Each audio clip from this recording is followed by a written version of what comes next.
तो श्री विष्णु पुराण के 2 अंश के अंतर्गत भरत जी का चरित्र चल रहा है। ब्राह्मण के कुल में महाराज का 2 जन्म जो हुआ, यहां पर इनका नाम जड़ भरत भी कहा गया है। राजा रहुगण से पिछले प्रसंग में बात चल रही थी। महाराज जी ने यह सिद्ध किया। रहुगण कहता है कि आप उस आत्मा की ओर इंगित करके भी कह सकते थे कि ये मैं हूं। तो भरत जी ने उसका उत्तर दिया है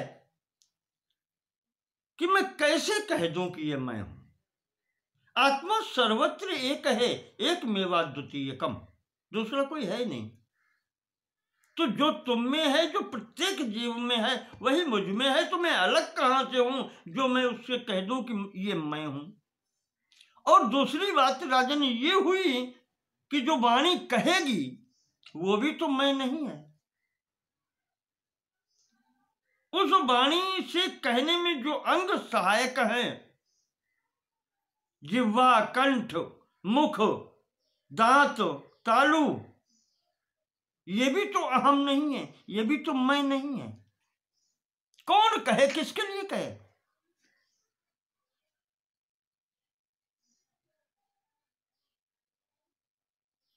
विचार करके देखें तो शरीर के इतने अंग हैं, इसमें अहम कौन है? मैं शब्द किसके लिए प्रयोग किया जा सकता है? मैं तो नहीं कह सकता, और राजन तुम भी नहीं कह सकते। कोई परिचय नहीं दे सकता कि मैं अमुक हूं, मैं यही हूं। है ही नहीं, कहने की स्थिति नहीं है। इस पर पराशर जी कहते हैं कि मैत्रेय जी इस प्रकार से जब वाणी सुनी, उस राजा रहुगण ने भरत जी की, तो हाथ जोड़ के कहता है कि भगवन यत्त्वया प्रोक्तम परमार्थमयं वचः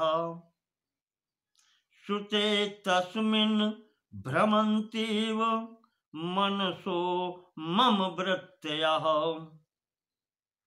ये सब बातें सुन के मेरा चित्त भ्रमण करने लगा है। कहते नहीं लोग, मेरा मस्तिष्क घूम गया, अर्थात मुझे थाह नहीं मिल रही महाराज आप कह क्या रहे हैं। आप कह क्या रहे हैं महाराज, मैं समझ नहीं पा रहा हूं।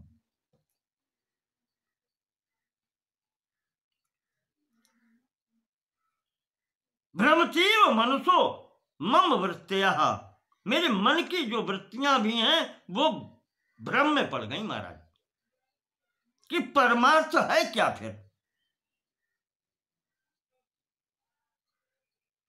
आपने जो कुछ भी कहा है,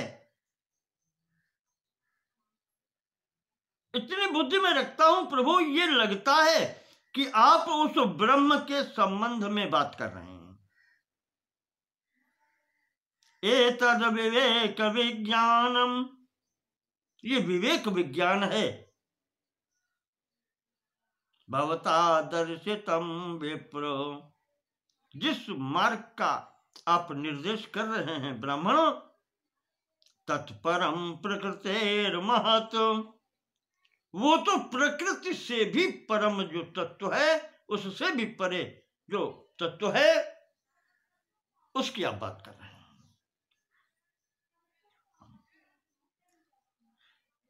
अब महाराज एक बात और है कि जो आपने कह दिया कि मैं पालकी नहीं ढो रहा, शिविका नहीं ढो रहा, न तो ये मेरे कंधे पर है, मैं अलग हूं और शिविका अलग है, इसका मेरा कोई संबंध नहीं है।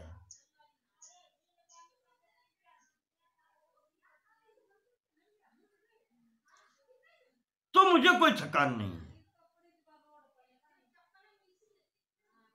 और आपने ये भी कहा कि गुण प्रवृत्त्या भूतानां प्रवृत्ति कर्म चोदिता, जीवों की जो प्रवृत्ति होती है कार्य करने की या आना जाना जो होता है, ये उसके पूर्वकृत कर्मों के वशीभूत होकर के गुणों में प्रवृत्ति होती है, कार्य करने में प्रवृत्ति होती है।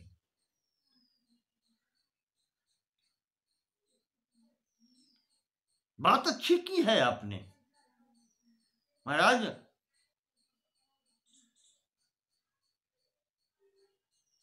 जो कहा है भगवन् त्वया प्रोक्तम परमार्थमयम वचा, ये परमार्थ से पूर्ण वाणी आपने प्रयोग की है। देखें आप, दो शब्द प्रयोग करता है वो। आपने जो कहा है प्रभु ब्राह्मण देवता, वो परमार्थिक वाणी कही है। परम अर्थ कहने का मतलब ये है कि यहां हम आए हैं, हमारा प्रयोजन क्या है, उद्देश्य क्या है, किस लक्ष्य को प्राप्त करना है, किस उद्देश्य को प्राप्त करना है, वो परमार्थ है। और यहां वो कहता है कि महाराज हम यही तो जानने के लिए जा रहे थे, महर्षि कपिल मुनि से ये पूछने के लिए जा रहे थे। पूर्वमेव महाभागम कपिलर्षिमहं द्विज प्रष्टुमभ्योद्यतो गत्वा श्रेयः किं त्वत्र संसु में। महाराज मैं ये पूछने जा रहा था महर्षि कपिल से कि मेरा कल्याण, मेरा श्रेय किसमें है, वो मार्ग बताएं। किस मार्ग पर चलने से मुझे श्रेय प्राप्ति हो सकती है, मेरा कल्याण हो सकता है। तो जो बात आपने की है अच्छी लगती है महाराजों। आपकी वाणी परमार्थमय है, इसलिए मैं यह वाणी आपकी सुनना चाहता हूं और मेरा आकर्षण आपकी ओर हो रहा है। अब उधर न जाकर के महाराज मैं आपसे प्रश्न करता हूं। दो शब्द उसने प्रयोग किए हैं। कहा आपकी वाणी परमार्थमय है, परम प्रयोजन सिद्ध कराने वाली है, मार्ग बतलाने वाली है। तो परम प्रयोजन परमार्थ क्या है, ये इधर से जानना ये चाहता है। और उधर से जब प्रश्न कर रहा है तो उसमें शब्द प्रयोग कर रहा है कि महाराज किस मार्ग में चलने पर श्रेय प्राप्त होगा, हमारा कल्याण कैसे होगा, ये पूछ रहा है। तो परमार्थ और श्रेय दो शब्द होते हैं। वो कहता है देवता, ब्राह्मण देवता महर्षि कपिल भगवान के अंश कहे गए। उन्होंने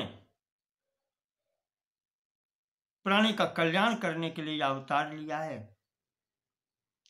पर आप जो बोल रहे हैं मुझे ऐसा लगता है आप वही तो नहीं है। प्रभु आप चल करके हमको दर्शन देने यहां आ गए, आप वही लग रहे हैं हमको। तो अगर आप वही हैं या जो भी हैं, तन मह्यम प्रणताय त्वम यच्छ्रेयः परमं द्विज। हम आपकी शरण में हैं, प्रणत हैं आपके समक्ष। मेरे लिए जो भी कल्याणकारी हो, यत् श्रेयम परमम, परम कल्याणकारी जो है उसका उपदेश करें आप।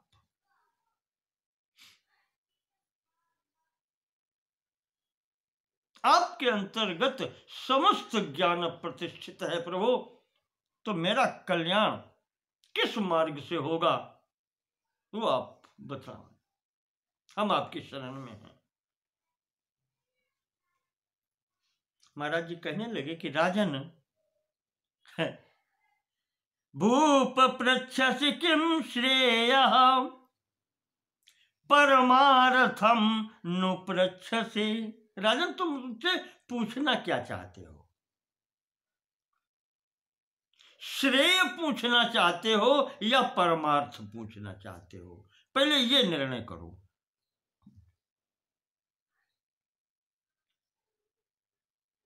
दो बातें कही, श्रेय कल्याणकारी क्या है और परमार्थी क्या है, परम प्रयोजन क्या है। राजन, दोनों शब्द अलग हैं। अगर ये प्रश्न में तुम रख रहे हो श्रेय, तन्मय्यम प्रणताय त्वम यच्छ्रेयः तद्वद, जो मेरे लिए कल्याणकारी है, जो श्रेय है, वो बताओ महाराज। और पीछे कह चुके हो कि मैं जो कह रहा हूं वो परमार्थ है, तो पहले ये निर्णय करो कि श्रेय चाहते हो या परमार्थ चाहते हो। क्यों? श्रेय जो कुछ भी है संसार में वो परमार्थ नहीं है। श्रेयांसि अपरमार्थानि अशेषाणि च भूपते। अशेषाणि श्रेयांसि, जितने भी श्रेय हैं सब अपरमार्थानि, वो उनमें परमार्थ कुछ भी नहीं है, अपारमार्थिक हैं, उसमें वास्तविकता नहीं है। सुन लो कैसे। देवताराधनम कृत्वा धन संपदमिच्छसि इच्छति। तुम्हें अपनी बात कर लो या संपूर्ण लोगों की बात कर लो, एक व्यक्ति देवताओं की आराधना करके धन संपत्ति प्राप्त करना चाहता है, पुत्र चाहता है, पुत्रम इच्छति, राज्यम च, राज्य चाहता है, श्रेयस्तस्यैव तन्नृप। जो व्यक्ति देवता की आराधना करके धन संपत्ति, राज्य, पुत्र, ये सब चाहता है, उसकी दृष्टि में यही श्रेय है, तभी तो वो चाहता है, ये श्रेय है। श्रेयः तस्यैव तन्नृप, जो देवता की आराधना करके ये वस्तुएं चाहता है उसके लिए श्रेय इसी में है।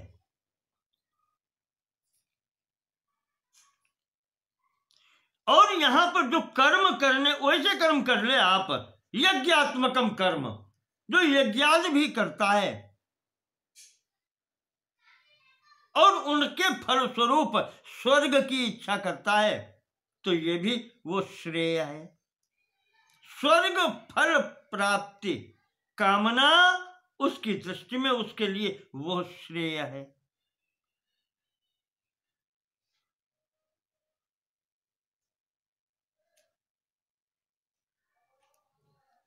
पर ये राजन सबको ही जानता है कि कर्म किए जा, फल की चिंता मत कर ए इंसान।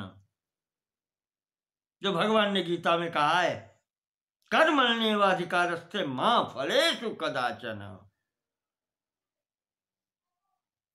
कर्म में तेरा अधिकार है, फल में नहीं, तो फल की चिंता मत कर। अगर करना है तो निष्काम कर्म कर, श्रेय इसमें है, वास्तविकता इसमें है, और यही परमार्थ होता है। और जो फल कारण सेवा करे या फल के लिए कर्म करता है, वो श्रेय है, उसके लिए परमार्थ नहीं है। आत्मा ध्येयः सदा भूप योगयुक्तैस्तथा परम। इसीलिए कहा है, जो जानने योग्य है, जिसका ध्यान करना चाहिए, वो आत्मा है। स्वस्वरूपानुसंधानम भक्तिरित्यभिधीयते, शंकराचार्य जी कहते हैं यही ज्ञान है।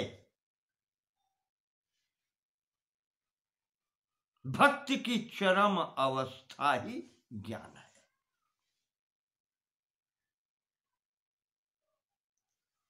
तो मुख्य यहां पर श्रेयः तस्यैव संयोगः, श्रेय यही कल्याणकारी ये है कि तस्य संयोगः, उसका ज्ञान प्राप्त कर लिया जाए, उससे योग प्राप्त कर लिया जाए आत्मा से। श्रेयो यह परमात्मनः, और वही वास्तविक श्रेय है जो परमात्मा की प्राप्ति है।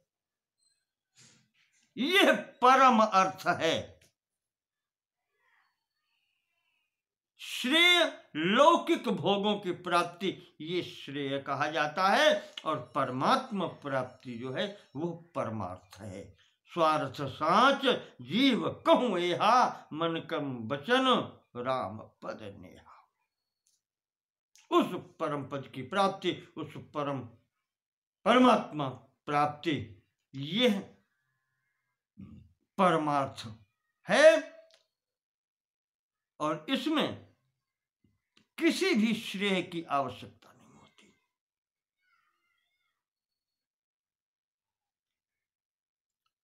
यही कहा कि श्रेयांसी अपरमार्थानि, जितने भी श्रेय हैं संसार में ये परमार्थिक नहीं है, ये हमारा प्रयोजन है ही नहीं यहां आने का।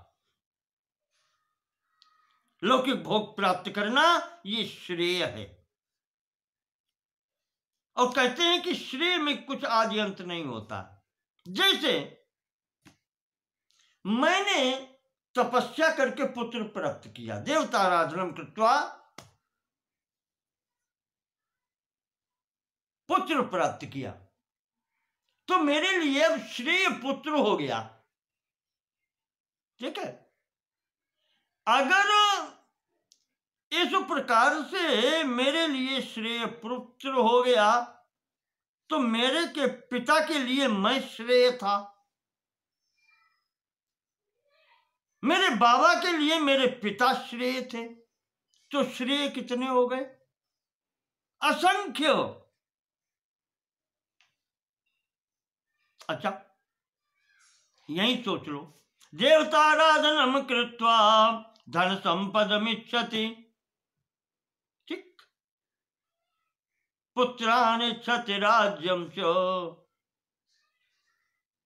देवता का आराधना करके हमने धन संपत्ति पाई, तो अब हमारे लिए श्रेय हो गया धन संपत्ति। फिर पुत्रानिच्छति, पुत्र के लिए इच्छा की तो धन संपत्ति व्यय करके हमने यज्ञ कराई, पुत्रेष्ट यज्ञ कराई, तो देवता का आराधन करके संपत्ति पाई, संपत्ति श्रेय हुआ। और फिर पुत्र प्राप्त करने के लिए धन संपत्ति व्यय कर दी, छोड़ दी। अब पुत्र प्राप्ति योग जो है पुत्र, वो श्रेय हो गया। तो एक पुत्र रूपी श्रेय प्राप्त करने के लिए धन रूपी श्रेय क्यों छोड़ दिया?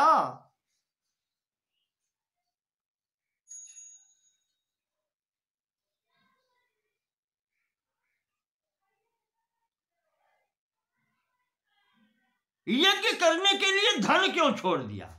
पता है, आप ऐसे कर लो, पुत्र के लिए ना सही, धन ही अगर श्रेय था तो यज्ञ करने के लिए सामग्री एकत्र की, धन को फेंका, धन व्यय किया, सामग्री लाए यज्ञ करने के लिए। अब यज्ञ श्रेय है। अच्छा, यज्ञ से जब प्राप्ति हुई पुत्र की तो अब पुत्र श्रेय है।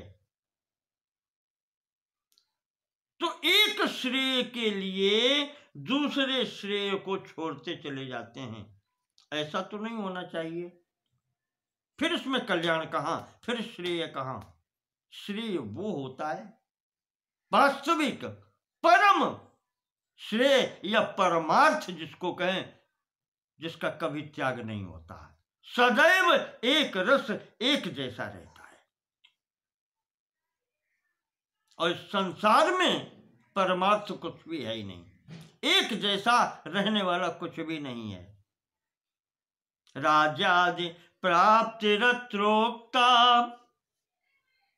यदि हम राज्य की प्राप्ति को श्रेय मान लें,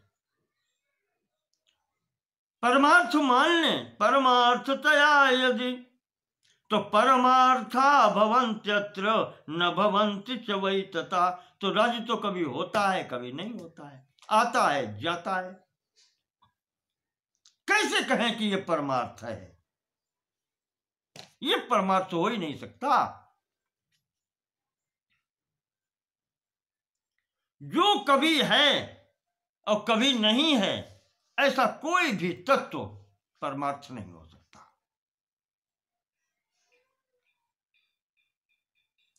इसलिए तस्मात् श्रेयांश शेषाणि नृपैतानि न संशयः। संसार में श्रेय तुम जिसको कहते हो वो असंख्य हैं। जो जिसकी इच्छा होती है वो उसके लिए श्रेय है। ये मिल जाए तो हमारा काम चल जाए, ये मिल जाए तो हमें संतुष्टि मिल जाए, ये सब श्रेय हैं। पर परमार्थ एक ही है।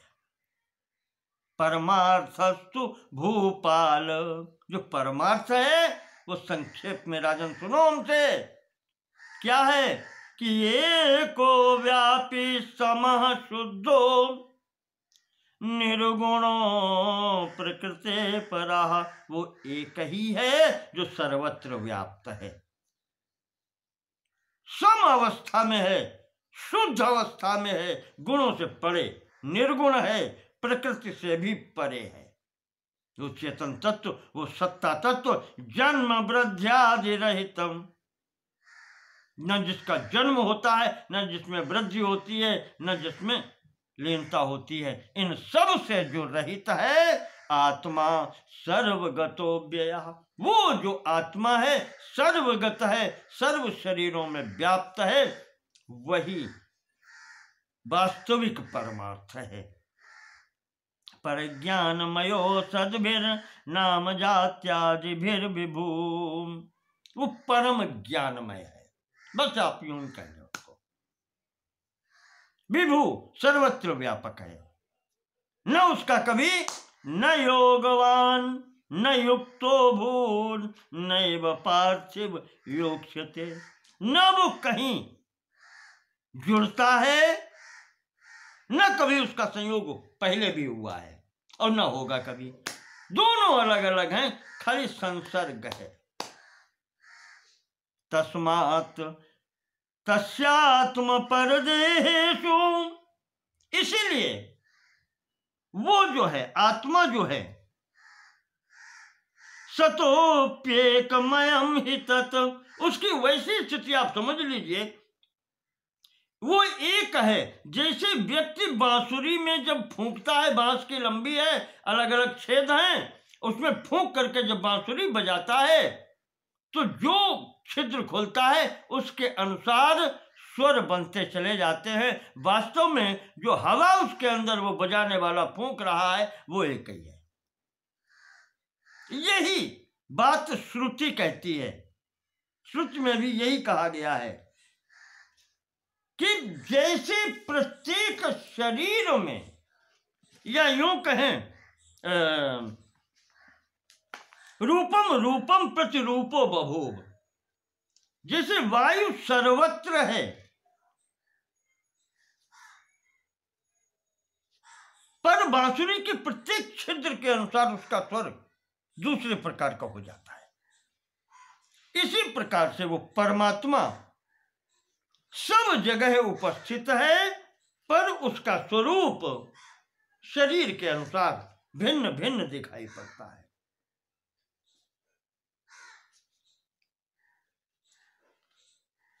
सब एक ही है।